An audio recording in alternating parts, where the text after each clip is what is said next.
حضرت مولانا سید ارشد مدنی مدد اللہ العالی برابر اس کوشش میں لگے ہیں کہ انسداد فساد بل کہ جس میں ڈسٹرکٹ اتھارٹیز کو ذمہ دار قرار دیا جائے وہ کسی طرح منظور ہو جائے۔ حضرت نے 23 فروری کو ابھی دہلی میں تال کٹورا اسٹیڈیم میں ایک پروگرام کیا، اس میں آپ کی یو پی کے وزیر اعلیٰ بھی پہنچے اور انہوں نے ایک بات کہی کہ ہم فسادات کی روک تھام کے لیے بل کو منظور کرانے اور ریزرویشن کے سلسلے میں ہم مرکزی حکومت پر دباؤ بنانے کی کوشش کریں گے، بنائیں گے۔ میں کہتا ہوں دباؤ بنانے کا سب سے بہتر طریقہ یہ ہے کہ آپ اپنے صوبے میں اس کو لاگو کر کے دکھائیں۔ آپ لاگو کریں گے تو دباؤ بنانے کا بھی آپ کو حق ہے۔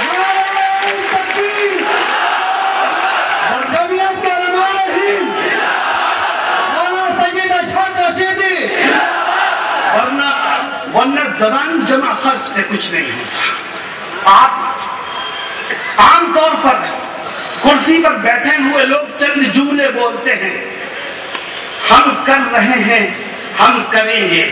یاد رکھو، کر رہے ہیں یا کریں گے اس کا وقت چلا گیا، اب کہو ہم نے کر دیا، کبھی یہ مسلمان مطمئن ہوگا ورنہ نہیں۔ محض وعدوں سے، تسلیوں سے آپ قوم کو کب تک دلاسا دیں گے؟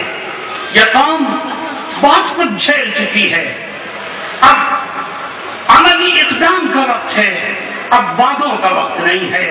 حضرت صدر محترم تشریف فرما ہے، وہ آپ کے سامنے تفصیل رکھیں گے۔